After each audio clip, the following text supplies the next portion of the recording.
Hello, everyone. Welcome to day 2 of The Right Crowd. And I am so very excited to kick off with the Fantastical Finds panel. Clap, clap, clap. So, this panel is going to be super cool because we're going to be talking about fantasy and fiction and all those fun things and lots of alliteration. But this is going to be very exciting because this Right Crowd is special. For those of you that do not know what the Right Crowd is, maybe you're scrolling through Facebook, click on the live, and you think, what's going on? The Right Crowd is a virtual literary expo that I created in 2020.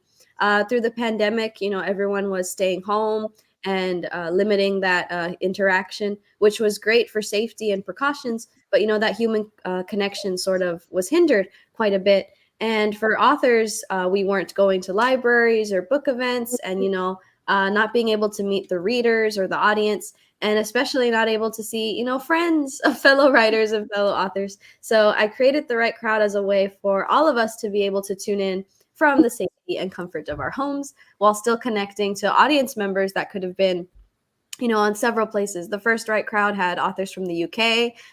Yesterday, we had people tuning in from the Netherlands, while the panelists were all from Texas. So it's really cool to be able to have, this sort of connection to where we can be here, we can say hello, we can interact, and keep that human connection alive virtually to reach a lot more people.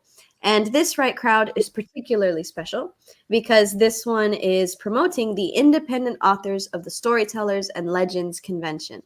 The Storytellers and Legends Convention is going to be the Rio Grande Valley's first literary pop culture experience. So it will take place in Mission, Texas from February 20th to the 26th.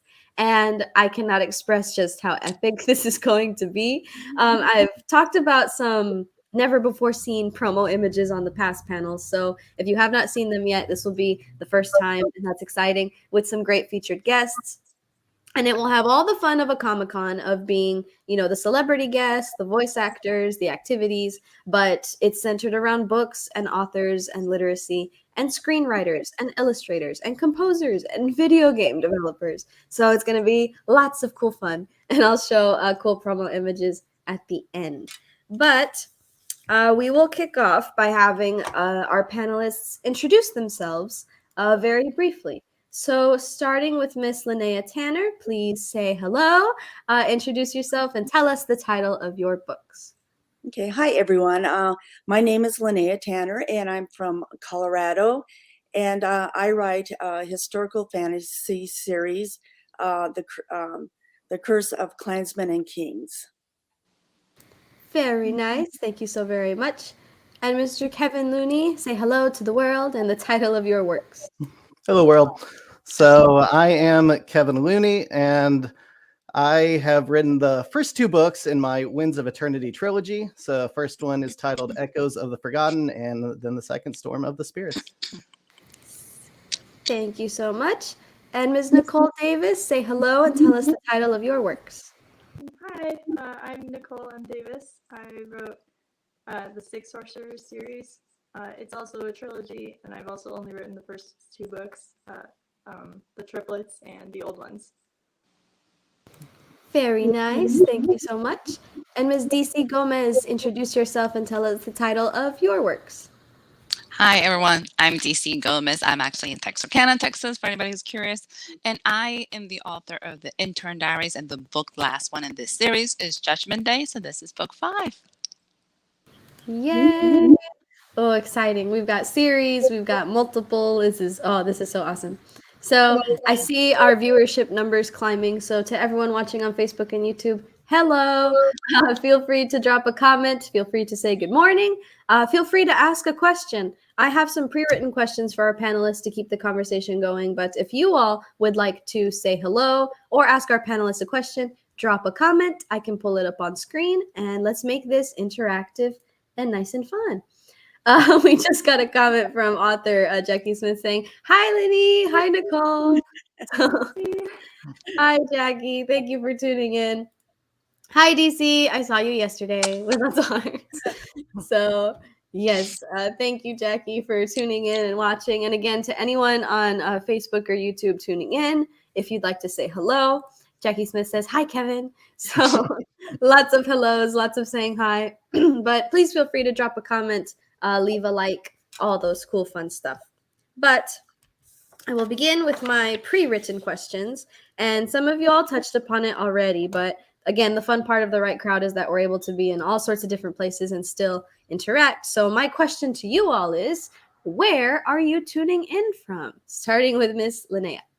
I'm tuning in from Fort Collins, Colorado, which is north of Denver. Very nice. Is it cold right now? It is Like, cold, and I think next week it's going to get like minus 15. So what? yeah, so a couple days.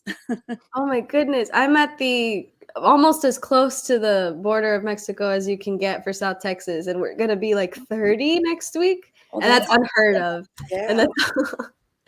that's Jackie says that makes me sad. But thank you for sharing. And Kevin, where are you tuning in from? Well, I'm not super far away from you. I'm in San Antonio, Texas. So, yep. We got Texas representation. I love it. So, Nicole, where are you tuning in from? I'm in Denver. Very nice. Little So we've south. got Colorado, Texas. This is great. And Miss DC, where are you tuning in from? I'm actually in Texarkana, and we woke up to be at 25-degree weather here in Texas in the East. So we're freezing. I don't know how you guys are handling it, but I'm like, oh my God, it's 25. What is wrong with this picture? Yes. No. Cold morning. Cold. I need to brace myself. Jackie says that makes me sad too. So the weather sentiments are for sure. Oh my goodness, that blows my mind, and I'm trying to mentally prepare for the cold front next week, but it'll all be good. So every story has an origin, right? The exposition, the beginning. So did your origin stories begin? Of how did your journey as a writer begin? Either how did you start writing, or how did you start, publishing and become published? But how did this whole writer author journey begin? Starting with Miss Linnea. I would call myself a late bloomer, but I've always had these characters in my head ever since I was a child, and I've always enjoyed ancient Rome and Britain history, and I've always had, but I never really quite had the story in mind. But when I visited the UK in I think it was 2008, I beheld a statue of a Celtic warrior queen, an actual person who was in a chariot with her daughters, and she united the Celtic tribes and almost expelled them from Britain in 60 AD.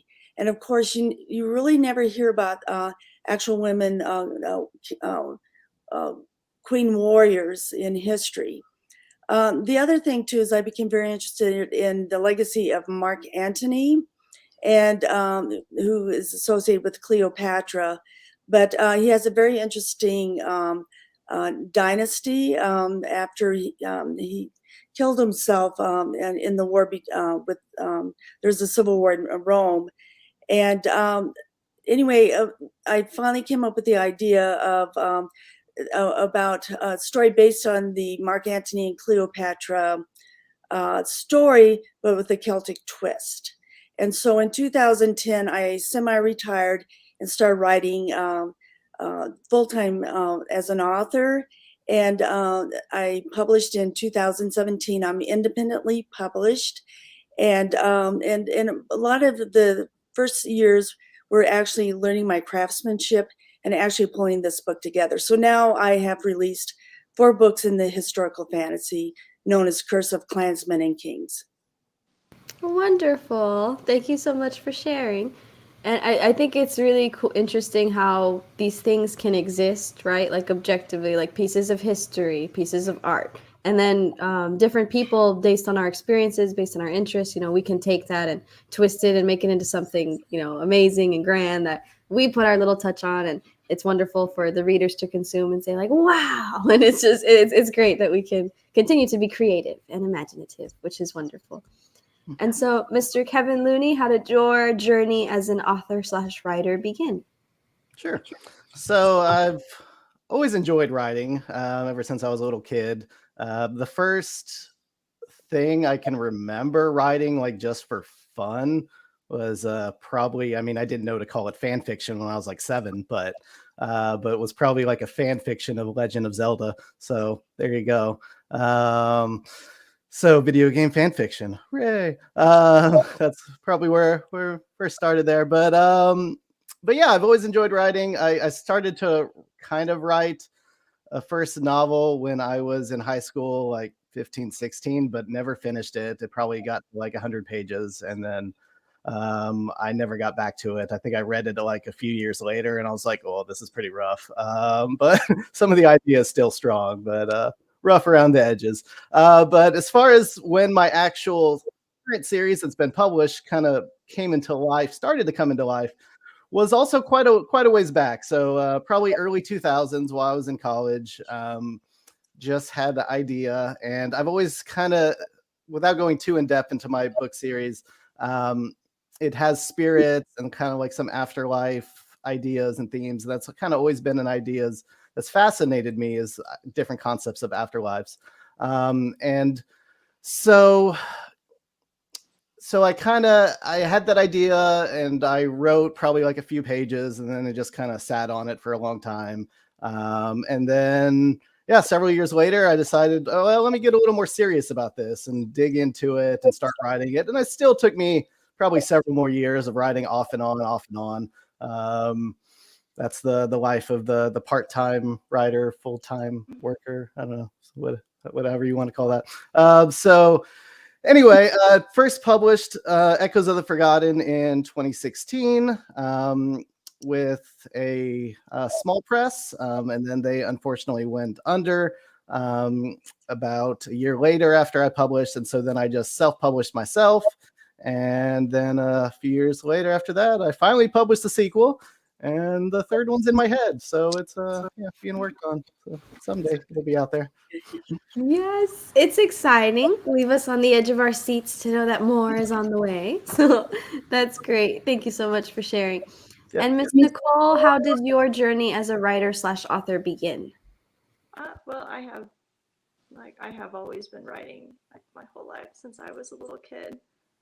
This particular series I started when I was in high school, and I did have to go back and do a lot of cleaning up and a lot of work on it, but I'm very attached to the storyline and the characters, so that's helped me stay focused with it. And I finished it shortly after I graduated from college, the first book, and I decided that I wanted to self-publish because that route just seemed more attractive to me at the time. And originally it was just supposed to be one book. It was a lot shorter to start with, but as I was writing, my ideas just kept growing and I kept wanting to add more to it. So now it's a trilogy. I might have a fourth book out after that. We'll see. But yeah, that's my story. Thank you for sharing. Again, always so exciting when there's more on the horizon, more to tune into. That's awesome. So thank you for sharing. And Miss DC, how did your journey as an author/writer begin? I think I have a little bit more of an unconventional one than everybody else. Like, I have always been a storyteller, not always wanting to be an author. I think that's a little bit different than most people. I started out my training primarily in film and television. Like, since high school, went to college, that's really much what I thought I was going to do. I thought I was going to be making videos, films. This is pretty much where my path was going. I've been doing scripts and stories in that sense for over 10, 12 years, a long time. But then when I graduated from college, I went to school at NYU to make films. I was on a track. I joined the military because I honestly wanted to write stories about people. That's kind of what we were brainwashed to say. You have to write about what you know, and especially in film, so you can create these characters that people can believe. I joined the Army. So back a little farther, I was in basic training when 9/11 happened. So if you can imagine, for anybody, what were you doing in that day? Life changed, your perspectives changed, your needs changed, everything got put on hold, and I became an adult very quickly. It became that moment of like, what were you going to do? And I think I got very much focused in that, like the world of the military, the work of being a federal employed. And I found myself fairly good at it. Unfortunately, like anytime you do something and you kind of deny who your path is and what you truly are meant to do, you're going to find yourself miserable. And I found myself that, I want to say back in 17, 16, when I finally hit the wall that I was sick and tired, completely miserable. I hated everything I was doing, not because it wasn't fulfilling, but it was a piece of my soul that was missing. So I decided, okay, I need to go back to being something creative. I need to do it much more focused. So I was sitting with a spiritual director. We had a whole conversation, and she said, "What do you want to do?" And I think most people, if you ask around, it's like, "Hey, everybody has a bucket list and what they want to write a book." I was like, I obviously I don't have a crew. I'm not going to have enough time. Let's work on a book. So I spent a lot of time doing research. I'm like, what makes a novel different than a script? How do you bring a story to life? How do you put all these pieces together that you can be creative, entertained without having to leave my house, without having to find an entire crew of people that's not going to work and still be able to afford it? So that's kind of how that journey, I was honestly, when I started, I thought, I'm like, I'm going to do a book, see how it works, and we're going to check the box. That was it. I was going to check the box and move on with my life. I did not realize how much I was going to fall in love with writing. I did not realize how well it was going to fill that part of my soul that needed something exciting. So now it's something that I don't know what I would do if I wasn't writing. That's kind of the part. Publishing, we all can say, yeah, if I wasn't publishing, it would be okay. But the writing and not actually being creative, yeah, I would be a very sad, miserable person right now. Thank you for sharing. I think it's a great testament that, life is not a straight line. You never know what's going to fall into your lap. You never know what paths you're going to take, but that passion and that thing that is meant for you, it is out there. Just persevere and hold down the hatches and keep going. And then, it's a wonderful thing once you find it and it's able to flourish and all the wonderful things. So I see hearts coming in on Facebook. Thank you. And again, if you're watching and tuning in, feel free to drop a comment and say hello. Feel free to ask our panelists questions. We have a wonderful lineup of fantasy authors here that are eager to answer some questions. I have my pre-written ones, but now that our viewership has climbed quite a bit, and now that we know your origin stories, tell us a little bit more about your books in detail, either what they're about, maybe again where the idea came from, but some spotlight on the specifics of your books, starting with Miss Linnea. Yes, my series is a historical fantasy in which I weave Celtic mythology and magic into the backdrop of first century Rome and Britain, and this is during the time of Jesus Christ. And this is an epic Celtic tale of forbidden love, magical adventure, and political intrigue. And when I first started writing the book, I was thinking of it as a trilogy, but it has now gone into 4 books, and it definitely will go into 5 books and possibly 6. And as an introduction, my first book is Apollo's Raven. And this is where I really kind of set up the setting for the book and the main characters. And the characters are, one of the characters is a Celtic warrior princess destined to be a warrior queen in Britain by the name of Katelynn, and her forbidden lover is Marcellus, who is the great grandson of Mark Antony. And when the book first starts out, the series is gonna span from 24 AD to 40 AD, when Katelynn and Marcellus meet each other as young adults. And then it will tell about their rise in power. But of course, along the story, it's going to be more of a heroine journey of Katelynn and her rise to power, even though I will be involving Marcellus quite a bit. So as an introduction, that I start the book in Apollo's Raven, where the 24 AD British kings that are handpicked by Rome are fighting each other for power. And King Amron, who's the father of Katelynn, has been cursed, his former wife cursed him, that Blood Wolf and the Raven will rise and destroy him. And the king's daughter, Katelynn, learns that, to her dismay, that she is the Raven and her banished half-brother is Blood Wolf. And Katelynn must find a way to break the curse, but she is torn between her forbidden love for Marcellus, who becomes a Roman hostage under her charge in Apollo's Raven and charged to her people. And the series does continue, where they, again, there's complications, as you know, with forbidden love, but political intrigue is involved with this when you have two powerful families from very different cultures who are competing with their own power struggles, and they're going to, and of course Rome and Britain are going to also conflict, as everybody knows, because Rome eventually occupies Britain. So it's going to, I've released 4 books. The second book is Dagger's Destiny. The third book is Amulet's Rapture. And then the fourth book is Skull's Vengeance. And it's basically, it's following Marcellus and Katelynn as they grow up, and they're caught in the whirlwind of political intrigue and some of the family dynamics, of course, when they do not want the two to be together. So so that's the backdrop of the series itself. I'm already hooked. We got plot twists, we got forbidden love, we've got underlying storyline. Thank you so much for sharing. That sounds exciting. And Mr. Kevin Looney, please tell us about your books, sorry, in specifics and all the juicy details, and maybe a little bit about what we can see in book 3 if you'd like. But tell us a little bit about your series. Can't give you all those juicy details. You got to read it to get all the juicy. But yeah, so I'll start off primarily with a summary of the first, or a brief overview of the first.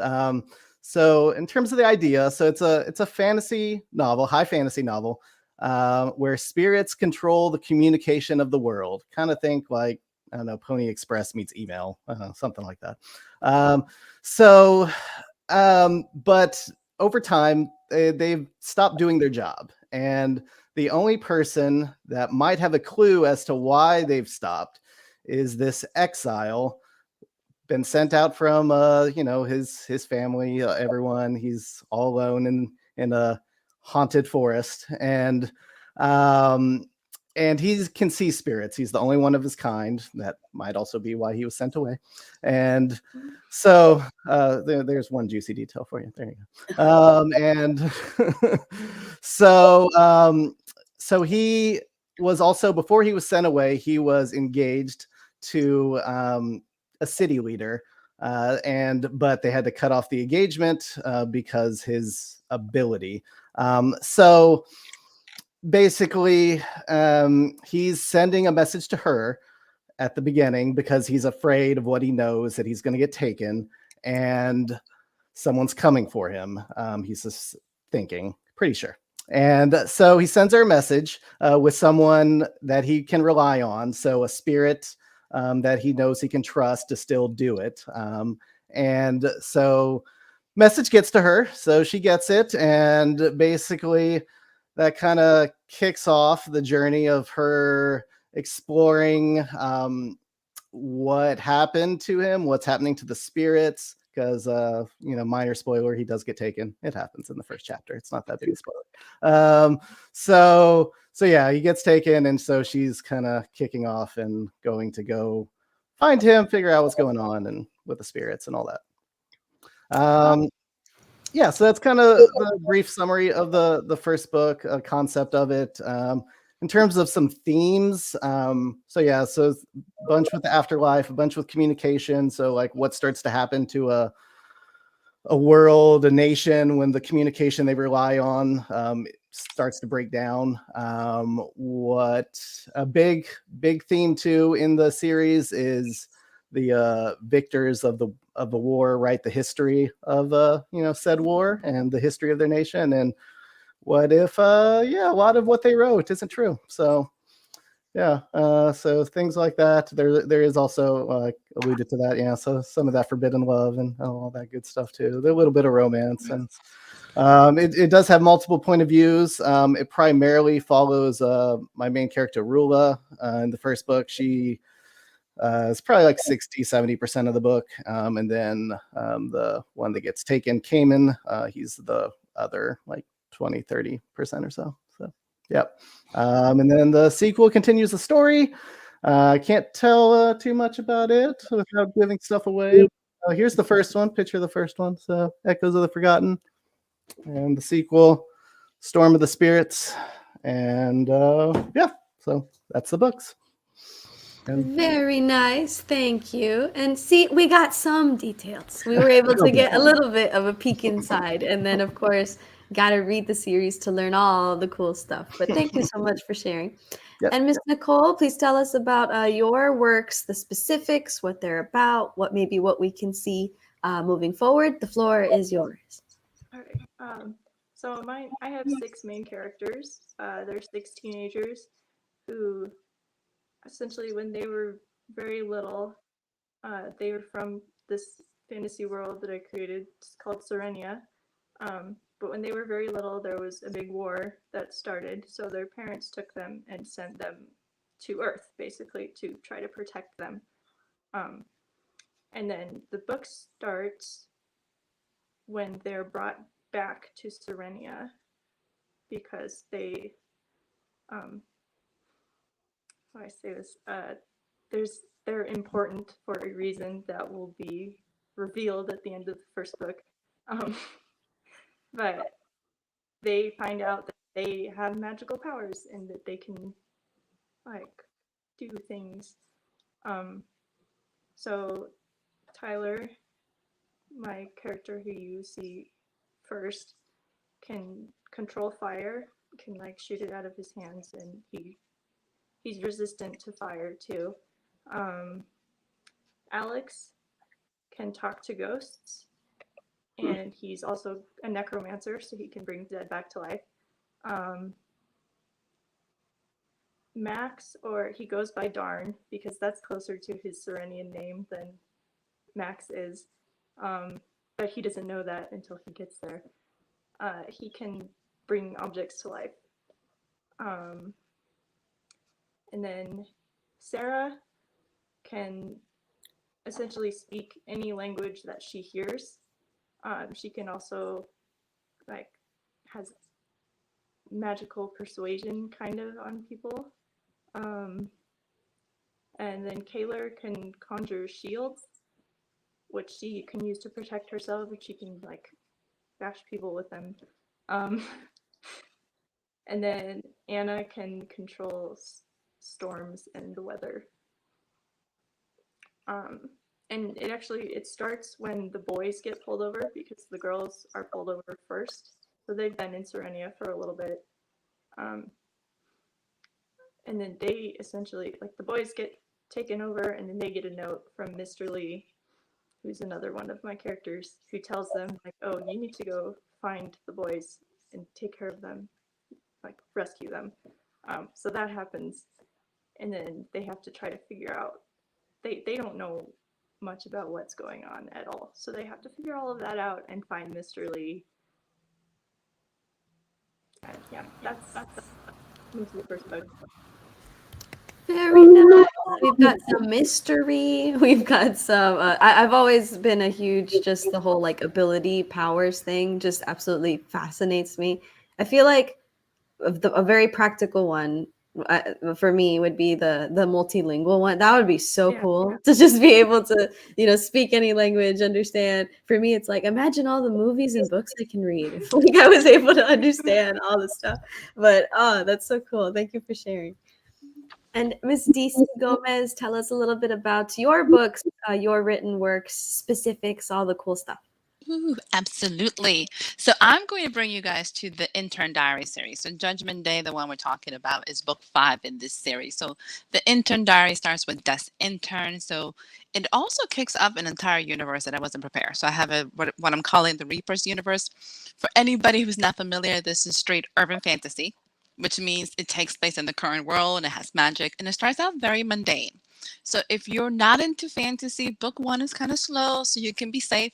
If you don't like fantasies, don't pick up the rest of the series because it doesn't get any better. It's just the magic just progresses into much more chaos. So book 1 is going to introduce you to our main character, Isis Black. Isis Black, main disclaimer, it's not based on me. She just happens to be an army vet. She has pieces of my brother's story, more or less, but she's not. I do not work for death, so I have to kind of, every time people ask, like, is this based on your life? It's like, no, this is urban fantasy. I do have a cat. I just don't have a cat that bosses me around as Constantine does. So there's a whole bunch of disclaimers every time I go to events. I'm like, what does this happen to me? So Death Intern is going to introduce you to the magical world a little slowly, if that makes any sense. So you're going to meet rogue witches, Isis, and pretty much Death and her crew. So Death knocks at her door with a job offer, and she accidentally, it happens to everyone, kills her old intern. So Death, it happens. What can I say? She was trying to mind her own business. So now Isis has a job offer. Does she want to take the job? And basically she doesn't. Nobody wants to work for Death, let's be honest. Nobody wants to work, be trained by an angry cat that's 5,000 years old, and then have a boy genius be the one being your arms dealer. Horrible things in this child's life. She has one friend in Texarkana because, hey, why not? If I'm in Texas, let's base it in Texarkana. And she has an option. Do you take the job or do you let your friend be missing? So this is a combination. You get a little bit of social commentary if you're looking for it. You don't have to, but you get to introduce to the entire world of Isis as she spends a week trying to find her friend. Book 2 is Plague Unleashed, and because it's the 4 horsemen, the first 4 books introduce you to a new horseman and new fantastical elements. So you get zombies in Texarkana, which for anybody living here, they're like, that sounds like the rest of the community. I'm like, oh my God, stop making fun of my people. Book 3, you get a little bit of a star-crossed lover between an elf and a vampire. I didn't mention I write fantasy, right? Like this is all understood that my world is going to get confusing. And you get to meet war. So book 2, for anybody interesting, you get to meet Pestilence, who's deliciously evil. And yes, you're allowed to hate Pestilence. Everybody's like, I don't like her. I was like, nobody does. She's Pestilence. Nobody likes. Because one of the things that happens as book 4 and Isis gets to meet Famine, who, by the way, is in charge of the diet industry. How else are you going to kill people? She realizes that the entire role of every single horseman, while they wait for the apocalypse, is to find ways to kill humanity. So she's like, what have I stepped into? So for all the horsemen, she realized the only one not trying to kill people is Death. So Death's imagine that. Main Death job is literally to transport the soul. So wherever you think your soul's going to go, Death's going to take you there. So if you think you're going to hell, good luck. She's going to drop you off there too. And for Isis, Death is a woman and she looks like her dead mother. So Death appears to people in whatever the form you think Death's going to be. So if you think you're going to hell and the Grim Reaper is going to take you, good luck. That's what you're going to get. So book 5, which is Judgment Day, is probably one of my favorite because I'm big into action. It's all the enemies coming together to teach the horsemen a whole entire lesson. So Isis gets 3 days to save the world. And you have an amazing battle scenes all in Texarkana. So I get to destroy buildings without leaving my house and just, make her life a lot more complicated. So big pitch for everybody. If you like quirky characters, because as you can see, I got tons of them, and you enjoy action, fantasy, and a whole bunch of mayhem, hey, I'm your girl. Pick it up. I love that. And I love the twists of, turning these things that have been around forever and ever and ever, and then the urban fantasy setting, and then just make it, of course, famine in the diet industry. Because, what else could it possibly be? I love that. Thank you so much for sharing. And we had some comments coming in from Miss Miracle Austin. She is an author who was on a panel yesterday saying, DC Gomez, go. So, hi, Miracle. Love you.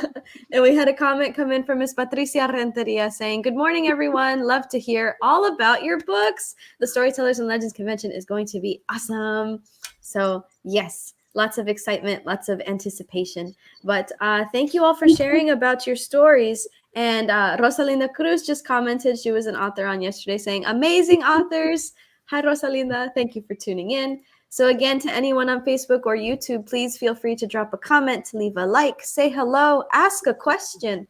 And I have my pre-written questions that we will continue on. But if you would like to ask anything, maybe someone says something you think that's pretty cool and you want to comment about it, please feel free to do so. This is audience interactive. But my next question for you all is, what does your current occupation And how do you balance that with writing? So this could be, is being an author your full-time job? Maybe retirement, and so writing is, the big thing that you're able to do now, or maybe you just have, family or other projects going on. Just basically, how do you balance writing with other aspects of your life? Starting with Miss Linnea. I'm basically retired now, but when I did start writing, I semi-retired, and I was a consultant in the pharmaceutical industry, and so I have a scientific background. But I think basically, I think what you have to learn is that you have to prioritize as far as writing every day, and making sure that you always move forward with your writing. And sometimes that's hard. Even though I'm pretty much out of consulting right now, it's like you're always balancing writing with other things that happen in your life, like family or whatever.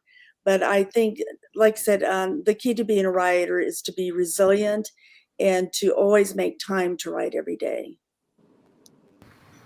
Very nice. Thank you so much. And I love that word of resilient, because, some people that may not write very often, or just aren't familiar with, the art and the works and stuff, they're like, oh, you just sit down and write. And it's like, it's more than that. It takes time, it takes effort, it takes energy. And then, of course, with balancing all sorts of other things, it can get difficult, but it's a labor of love and passion, and that is evident, I can tell, in our panelists today. But thank you for sharing. And so, Mr. Kevin Looney, what is your current occupation, or how do you balance writing with other aspects of your life? Yeah, so currently I am a technical writer, so I also write for my full-time job, but a very different type of writing. So I that's actually a fairly recent change. I've only been doing that since beginning of this year. Prior to that, I did a lot of customer service management for many, many years. But yeah, it's tough to balance the passion of writing, creative writing, with your full-time job. It's definitely challenging.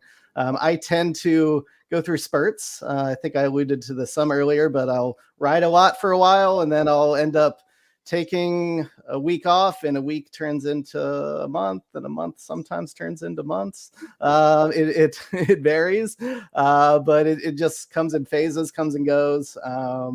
But the key is just don't give up and always stick with it. Even if it's been a long time since you've written, just one day, just got to make yourself do it again sometimes. And I don't want to sound like I don't enjoy it. I do enjoy it, but when I'm like, make yourself, but that's part of it, right? Like, it's sometimes you do have to make yourself, especially when you're in like a spot in the book where you're like, oh, how do I want to do this? And like when I was writing my second book, one of the things that kept me going is toward the end of the book, there was a scene I really had wanted to write for like 2 years, but I didn't want to write it out of order. Some authors write out of order. I don't.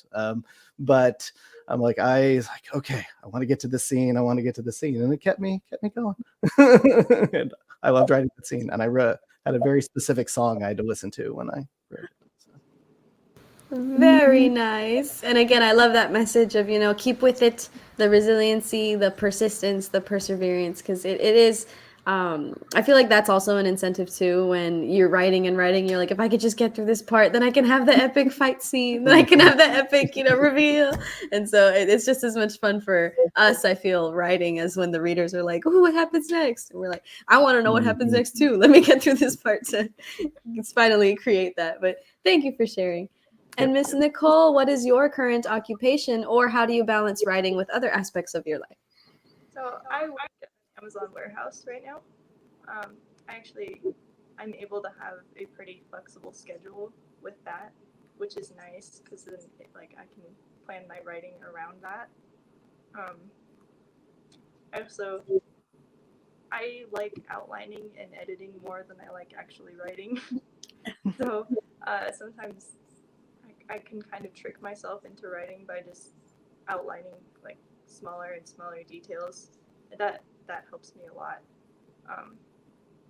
But I try to do at least something that's writing related every day. It doesn't have to actually be writing. It can be planning or working on something that I've already written. But I do something, and that helps me stay motivated and keep with it. Very nice. Thank you for sharing. I feel like I'm an outliner too, to where I just sort of outline what's going to happen. And then, bullet points have sub bullet points and sub bullet points and sub bullet point. Then it gets to the point like, I pretty much wrote the whole thing. Let's just edit it a bit. So it definitely helps. If anyone's out there asking for tips, outlining is great. It helps to build it, and from the skeleton, meat and bones, on and on and on. But Ms. DC Gomez, what is your current occupation, or how do you balance writing with other aspects of your life? I usually joke with everyone that I am a writer that moonlights as a federal employee. So I technically have 2, maybe 3 full-time careers all the time. So it can be very, very tricky. So if you're a creative person that loves to get involved in projects and then you don't realize how to say no, this is me. So I am a writer, I'm a podcaster, I have an Amazon Live, and somebody still wants me to go and show up to an office every day. So you have all these pieces that can be fluctuating. It is honestly has become the part for me that has helped me keep focus is understanding me and my style. So Kevin, I'm a little like you. I write in spurts. I call it binge writing. I'm either in and I'm out. So what keeps me writing is usually a deadline. I need to have this book out here. I have an outline, not as detailed as both of you do. So I'm kind of jealous. I was like, that would be amazing. Not there yet.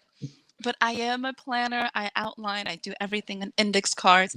But I am very goal oriented. So that has helped me to keep focus, but becoming very comfortable knowing that I'm not going to write every day. And at first I felt really guilty. Miss Lena, I wish I was like you. I was like, I wish I could write every day.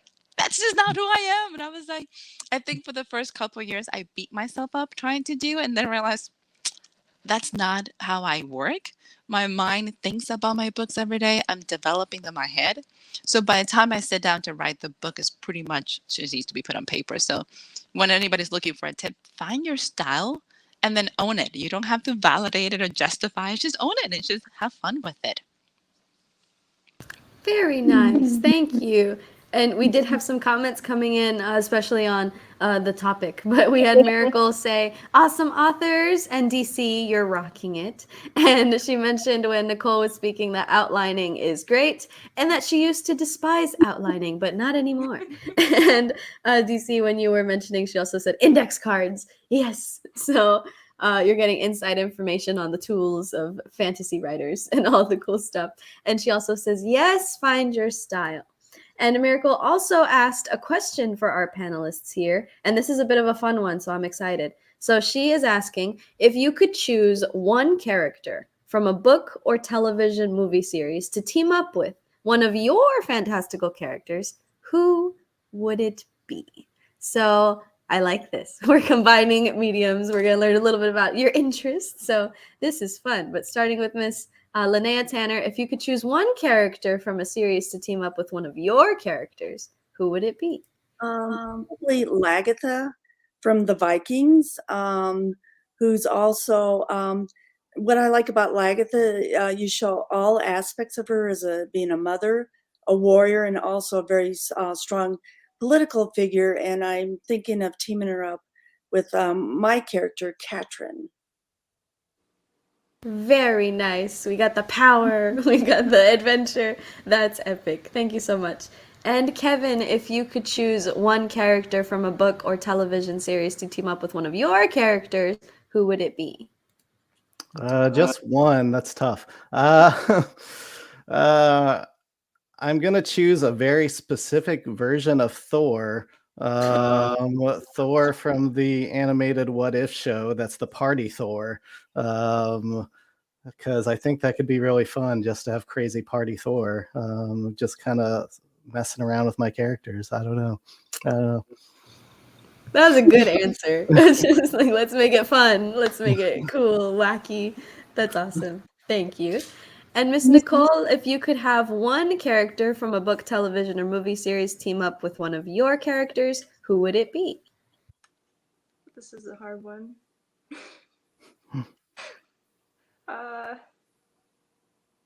have to say, because I'm a huge Lord of the Rings fan, probably Aragorn from Lord of the Rings, because I feel like he has kind of a parental figure energy, and they definitely need that.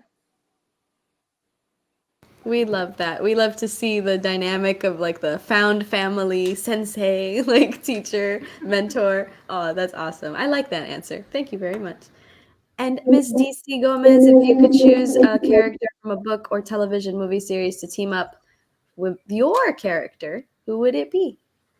So I will honestly have to pick Dream or Morpheus from Sandman. So if anybody is addicted to Neil Gaiman, join the crowd. But I would love to team him up with, honestly, would be Constantine. Because Dream is so moody and just pouty about life and everything. And Constantine is just an evil little cat. I think the two of them meeting would be amazing. Probably world destruction too, because I don't know if Constantine would not try to kill a Dream and vice versa. So I think that would be one of those adventures that is just be like, how do you make these two characters who are just so polar opposite not kill each other and get to the same goal? So I think that'll be so much fun. That's awesome. Thank you so much. And I have the stream open over here as well. So while each of you were giving your answers, we got an influx of hearts and little like and little thumbs up. So that's awesome. Thank you so much. And yes, I see the heart, heart, heart, heart. So that's awesome. Thank you. And we did get a comment from Miss Patricia Rentería saying each of you is so creative, but in different ways. I love it. So thank you so much for watching and tuning in. And again, to anyone on Facebook or YouTube, if you have a question, please feel free to comment. If you'd like to say hello, contribute to the conversation, please feel free to do so. And my next question for you all pertains to the Storytellers and Legends Convention. So the Storytellers and Legends Convention is the Rio Grande Valley's first literary pop culture experience. The closest you can get is probably, in terms of size, is probably Austin. But this is going to be fantastic because, you know, our little pocket of the Rio Grande Valley is very rich in culture and, you know, the love for the arts and things. But this type of event doesn't often, you know, isn't brought to us quite often. So the fact that we're going to combine literature with the cool Comic-Con experience is just fantastic. But my question to you all is, have you ever been to a Comic-Con before? And if you have or if you have not, have you ever seen an event like this one? Starting with Miss Linnea. Yes, I have been to Comic-Con type conventions. In fact, I've been in quite a few, like in Denver, Salt Lake City, and Dallas. And I love the conferences because you meet all kinds of people. They dress up and nothing. I've never seen a happier crowd than someone at Comic-Con because they can dress up like they want to be. And I think what really attracted me to this conference was because you're kind of mixing it in when you're going to be able to talk to children coming in, and they're going to be able to actually talk to you as an author. And so you're combining both the fun aspects of a Comic-Con, but also the educational part of it. And that's what's really attractive about this particular conference, and that's what's excited me about being a part of it. Thank you so much. I'm going to go back and clip this and then just write it down and use it as my script when talking about the convention because that was perfect. The education aspect of, you know, meeting the students and meeting the readers. And then, I mean, when else are you going to get to dress up like in the full suit with the props and then just have everyone be like, wow, you look great. So it's going to be definitely very exciting. Thank you so much. And Mr. Kevin, have you ever been to a Comic-Con before, or have you ever seen an event like this one? So yeah, I've been to a handful of cons, mostly here in San Antonio. There's several different ones they do during the year here now. So I try to go to them whenever I can. And then probably my first one I ever went to, though, was the most similar to what we're doing with the Storytellers and Legends, and that's the AggieCon, which was a large student-run convention in College Station at A&M. I'm not 100% sure if it's still going on. I think they still do it, but I'm not 100% sure. But back when I went to college there, they it was a big thing, and they invited a lot of authors to those events. So I got to actually meet Neil Gaiman there. So my first one I went to, so DC. So yeah, that got me into Neil there. It was right when American Gods had come out, and I got him to sign that. So it was very, very exciting. So that's probably the closest. I've been to some book festivals, but that's very different from convention. Book festivals is the only ones that I've been to as an author. I've never been to a con as a guest, right? So this is exciting for me to be able to go to a different type of event. So something that kind of blends a book festival and a convention kind of together. And yeah, no, I'm pumped. I'm excited. Very nice. Thank you so much for sharing. And I can't say too much, but when you mentioned American Gods, keep an eye on our Facebook page, Storytellers Legends Convention. That's all I can say about that. But it's going to be exciting. But yes, thank you so much for sharing. And Miss Nicole, have you ever been to a Comic-Con before, or have you ever seen an event like this one? I've been to a few Comic-Cons with Linnea, actually. We went to Salt Lake City and been to Colorado Springs a couple of times and Denver a couple of times. I definitely not something as big as this one, and I'm also really excited for this because it's supposed to be more literary focused, and I love books. I love books more than anything else, so I'm really excited to get to be there and to get to sell my books there and talk to readers and talk to other authors. Yay! And it is going to be so much fun with just that whole literary aspect, like geared towards it, and the different aspects of literacy, where we'll also have, like screenwriters, illustrators on top of, like comics and stuff. So it's definitely going to be fantastic. And Ms. DC Gomez, have you ever been to a Comic-Con before, or have you ever seen an event like this one? I've done a lot of Comic Cons and conventions. One of the closest one to this one is I do every year Literacy Loves Savannah, and is very much geared for readers specifically, which is beautiful. And watching the connection, the very personal connection the readers get with authors and being able to connect and have events and everything's focused on books is amazing.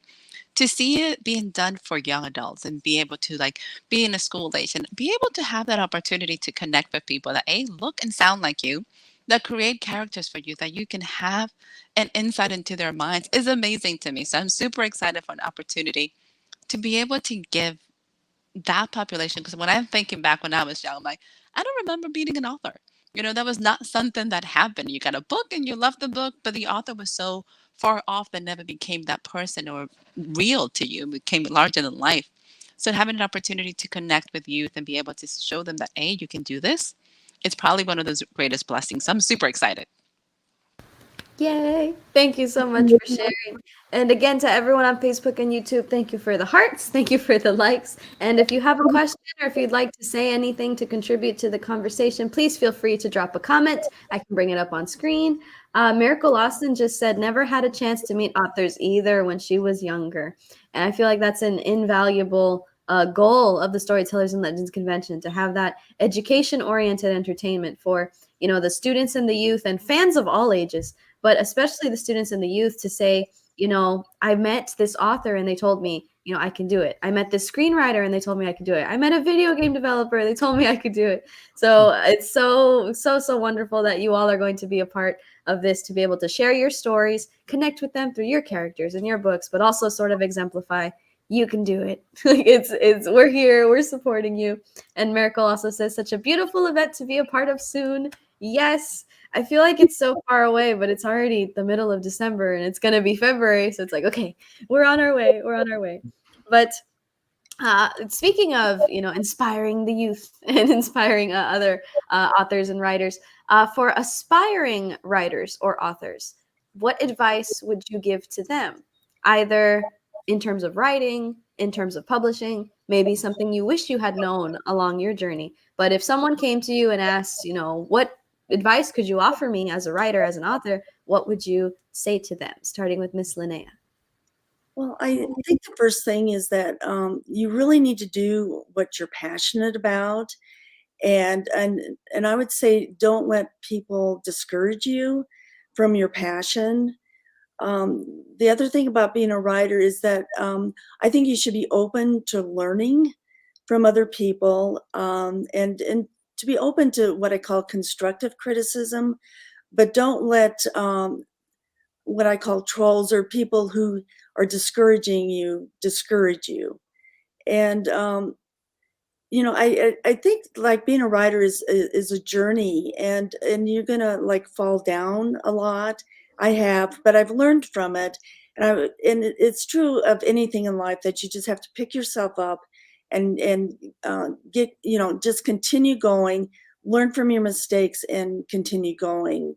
So as a self-publisher, I think what it's had to do is that it's really challenged me in a lot of different aspects, because not only do you have to write, but you also have to be able to market and to promote your own books. And it's probably you use almost every creative process or any kind of it's like it's a task that it's a multitask event, and you have to use so many different types of strengths to be able to do it. But I would just say be resilient, which is probably a word I use a lot, and just keep going forward with it, and just do what you're passionate about. Thank you. And resilient is a good word, and it's a true word, because like you said, I like that you mentioned that there's a lot of different aspects that go into it. I feel like a lot of people think you write the book and the book is out in the world and that is all. But there's the marketing is a full-time gig, as well as, attending the events, connecting, networking, continuing to, and even then when you write, you still have to edit, you still have to make, book cover tweaks and all the little things. And so thank you so much for sharing. And resilient is definitely a word to sort of keep in mind when pursuing any sort of creative process and career in, creating something for the rest of the world. But thank you for sharing. And Mr. Kevin, what advice would you give to authors or writers who are aspiring to write or be published? Yeah, absolutely.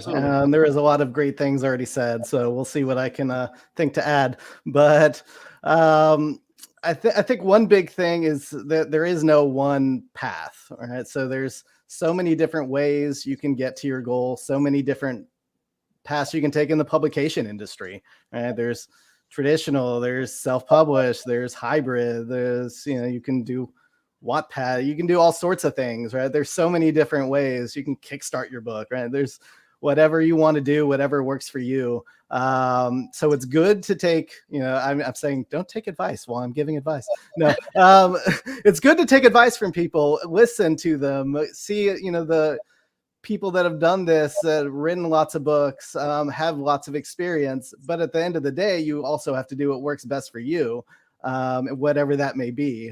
For example, I know we talked a lot earlier about outlines and outlining. I am not that person. Like I'm the pantser. I'm the person that makes it up as I go along.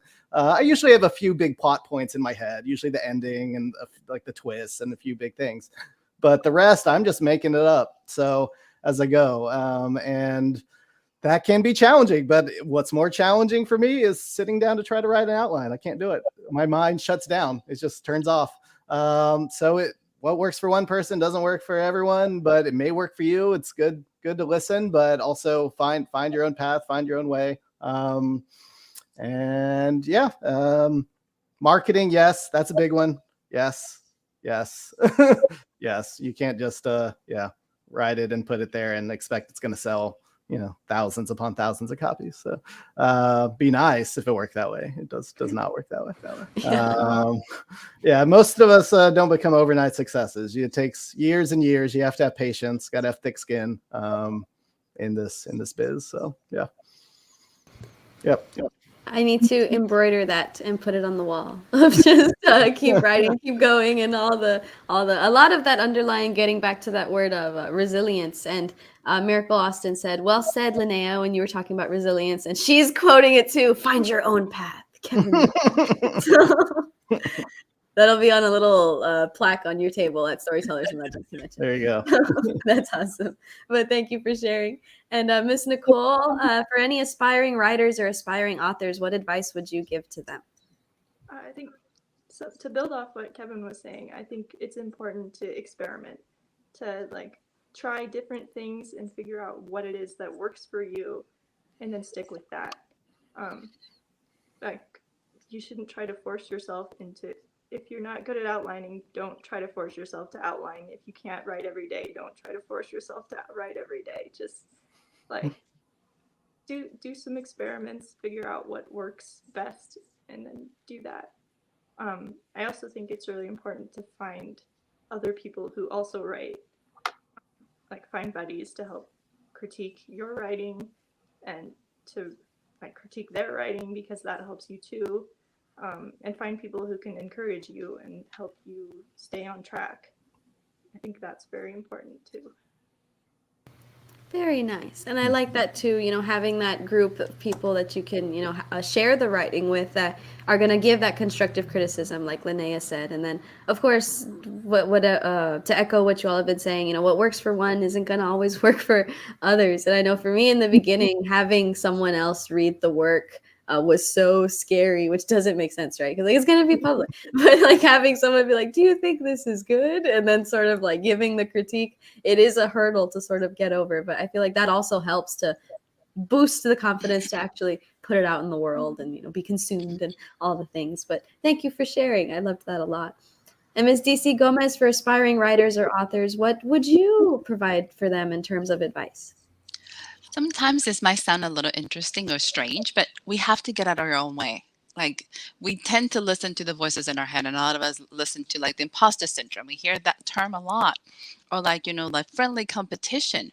So we spend a lot of time comparing ourselves to each other or comparing ourselves to others. Like, everybody wants to be the next Stephen King, but yeah, Stephen King now. Nobody wants to be Stephen King when he was in his 20s working out of his laundry room. Nobody wants to be that guy. Everybody wants to be the legend now, but sometimes it's giving you permission to be okay where you're at. Get yourself out of your way. Don't wait for the train to be perfect. The train of perfection is never coming. So work on yourself and understand that it is okay to be scared. It is okay not to feel adequate, but it's not okay for you to let that stop you to follow your dreams. I'm gonna cry, and I'm gonna need that also embroidered, just somewhere to put it. Keep my motivational cat poster to keep me going when writing and all the fun stuff. But I love that, and I love that nod too, where everyone wants to be someone like Stephen King, but the now, not the starter. Like we all have to start somewhere. We all have to build our way up, and so I absolutely love that sentiment. And while you were speaking, Nicole, Miracle Austin said, define and embrace your literary tribe. So, we need that group of people to support and have all the love. And Miracle Austin said, give yourself permission to be where you are. DC Gomez. So we got some good quotes on this panel. I am absolutely loving this.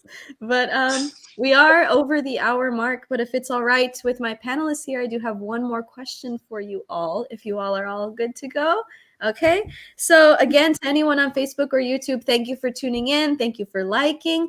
Please feel free to drop a comment. And my final question is another nod to the Storytellers and Legends Convention, where since this convention is a literary pop culture extravaganza, are there any works that you are a fan of in particular? I know, Nicole, you mentioned Lord of the Rings, but, is there any, written work or a movie or television series or any work of art or medium that you are a fan of, just so that way the audience already knows, like, ooh, I know what to talk about when I meet them at the convention. But starting with Miss Linnea. I guess, gosh, I'm a fan of a lot of different authors and series.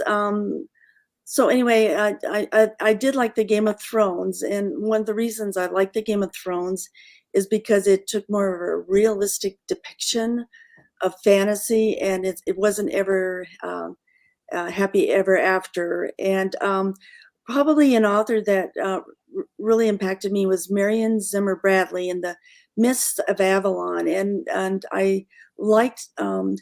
And I consider it historical fantasy, but she takes the Arthurian legend, but she does it from a female's point of view. And she does bring in a lot of the Celtic mythology or some of the religious beliefs of the Celts. And as far as the series, the one that I've fallen in love with is actually during the Middle Ages, and that's The Last Kingdom. And I have to admit, I've really fallen in love with Udric, who's the main character in that series. And that series actually was, it goes into his character arc, and it ends on what I call a positive note, but it was a satisfactory ending, unlike Game of Thrones, which I didn't like. But anyway, so that's the series that I really like now. Very nice. Thank you so much for sharing. And Mr. Kevin, are there any works that you are a fan of, literary or otherwise? That's tough. I'm a fan of too many things. So yeah, Star Wars, Star Trek, Doctor Who, Marvel, Lord of the Rings, Harry Potter, I don't know, Game of Thrones also. Yeah. So many things. I usually would say I put my first fandom as Star Wars. It's probably my favorite go-to since childhood through adulthood.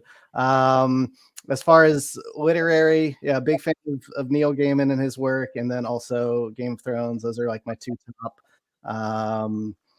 authors series. Well, Neil Gaiman doesn't. He mostly writes standalone novels, but then also Sandman series. So as far as series goes, but and he doesn't just write adult books. So Suddenly the Milk or something like that. It's a great kids book to read aloud. Suddenly, I forget what it's called. I don't remember it right now. But anyway, great one. But yes, Game of Thrones also big impact on me in terms of, like you had mentioned, Linnea, the realism of it. Not being afraid to axe a character if you gotta.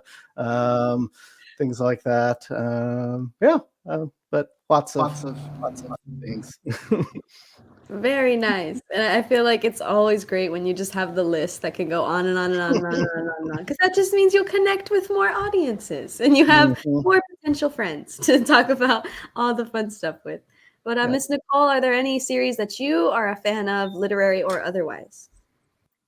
Can I just say, like, anything that's fantasy? Yeah. Of course, I like Lord of the Rings. Star Wars too is really good. I do like Game of Thrones, except for the ending. See, I am a big fan of Neil Gaiman too. I like Shadow and Bone too. It's a series on Netflix now, but that author, I like her work too. See, I also really like Holly Black.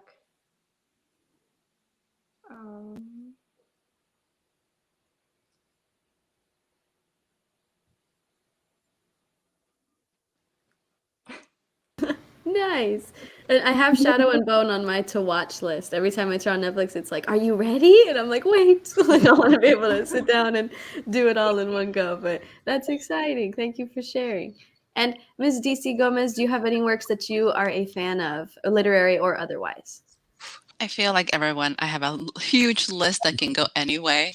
I love young adult books. So favorite writer in young adult category is probably Sarah Maas. I'm in love with her stuff. So hey, I can talk to anyone for hours. I am crazy, obviously, about Neil Gaiman. I'm also crazy about Tim Burton. So anybody hooked on Wednesday, sign me up because we can talk about it. So I enjoy in terms of like works transitioning to a different medium. So put, comic books to movies. So I love action movies. So I'm all about the Marvels, DC, depending how the movie comes out. So when it comes to, what do I want to talk about? Hey, I usually would like to know what the readers and people at the convention want to talk about. And then we can go down any rabbit hole because my interests can go anywhere. Very nice. And we had Miracle Austin come in going, me, Wednesday. So the connections are present, and then lots of hearts afterwards. So that's awesome. But again, we did have a comment come in from Miss Patricia Rentería that said, loved this panel. Can't wait to meet you in person in February. So that's a great segue to talk about the convention once more. The Storytellers and Legends Convention will be taking place in February 20th through the 26th, 2023 in Mission, Texas, the heart of the Rio Grande Valley. And before we sign off with our authors here, I have these promo images have not been posted on Facebook. They have been included on the panels. But if you have not seen them before, drum roll of how epic this lineup is going to end up being. But again, the Storytellers and Legends Convention is the Rio Grande Valley's first literary pop culture experience. we will have authors, we will have screenwriters, we will have musicians, illustrators, celebrities, voice actors, video games, and more. And I am incredibly excited to be able to announce some of our featured authors, including R.L. Stine of the Goosebumps series, Dav Pilkey of the Captain Underpants series, Max Bralier of The Last Kids on Earth, Alejandro Ochoa of Esquinkles, the Chiodo brothers who created Killer Clowns from Outer Space, John Massari who composed the soundtrack and music for Killer Clowns from Outer Space, and Tab Murphy who wrote Disney movies such as Tarzan, Hunchback of Notre Dame, Brother Bear, Atlantis. So it's going to be a very, very, very epic time. And Miracle Austin is giving us one more comment with awesome panel, epic, epic, epic event with 1,000,001 emojis. And so all the excitement is felt. It's going to be really awesome. But thank you to my panelists here today for taking time out of your Sunday morning to talk to me and talk to the internet land and share some about yourselves and your books ahead of the convention. So, as we say goodbye, are there any final words that you'd like to share? And where can we find you after this? Where are your books available? Any social media you'd like to plug? Starting with Miss Linnea. I don't know if there. I guess if you would like to contact me and learn more about my books, you can reach me at my website at www.linneatanner.com, and I still like Twitter, and you can reach me on Twitter, and hopefully Twitter will continue. Thank you so much. And Mr. Kevin Looney. Yes. And I'm just saying, and I look forward to meeting everybody at the convention, because it's I really enjoyed meeting the other people on the panel too. Yes, of course. And we're very much looking forward to meeting you as well. I know Jackie Smith has spoken very highly of you, and just seeing the epicness of your book covers, I'm like, I cannot wait. So it's going to be absolutely amazing. Thank you again for joining and tuning in and, sharing your stories. It's been very, very wonderful conversations. And Mr. Kevin Looney, where can we find you after this? Yes, so I probably post the most frequently on TikTok, which isn't as often as I probably should be lately, but the author Kevin Looney. And then occasionally I show up on Instagram, and then Facebook and Twitter. My username's a little different, but if you just look for me, you could probably find me. And as far as where to buy books, I mean, most places you buy books, but Amazon's usually the main go-to. So yeah, and I'm excited to meet everyone as well. Excited for the event, and to see that R.L. Stine name. I'm like, that's kind of a 10-year-old me dream come true. So I read those Goosebumps books a ton when I was a kid. So yeah. Yes. Thank you. It's definitely going to be so much fun. But Miss Nicole, where can we find you after this? On my website, and on Twitter too. I also have a Facebook, but that's linked on my website, so you can find that on there. I'm also really excited to get to meet everybody at Comic-Con, or not at Comic-Con, at the literary convention. Yes.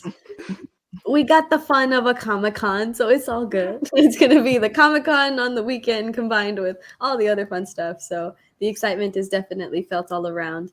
And Miss DC Gomez, where can we find you after this? Well, first, thank you everyone for letting me play with you guys, and thank you, Ms. Katelynn, for putting this together. It's been such an amazing time. Yes, I can't wait for February. It's going to be amazing. So I am now playing on TikTok. I'm not very good at it, so if you guys are amazing, send me some tips, because I still have not mastered this app. Kevin, send me some tips. So TikTok is a really fun place to connect if you guys are looking for stuff just to see me be goofy. Books are on Amazon. If you guys like or have Kindle Unlimited, the first 4 books in this series are there, so take advantage of it. Use your membership. Make sure you get them. And, I can't wait to see everyone in February, so it should be a blast. Yes. Thank you so very much. And again, one last nod to everyone on Facebook and YouTube. Thank you for tuning in. Thank you for your hearts. Thank you for your likes. Thank you for your wows. Thank you for your comments. This was a wonderful, wonderful start to Sunday. And the right crowd has yet to close the curtain. This was our first panel of Sunday. I have another panel at noon that will be showcasing videos. Some authors were not able to attend live, so they recorded videos to say hello, so you can meet them ahead of the convention in February. And then one final panel of a novel experience featuring young adult and fiction novels at 3 o'clock Central Standard Time today. And so this is going to be so much fun. Many of you here on this panel I have not met in person, or I haven't seen you in quite a while. So I am very excited to be able to meet you all in person and see you in person coming February. It cannot come quickly enough.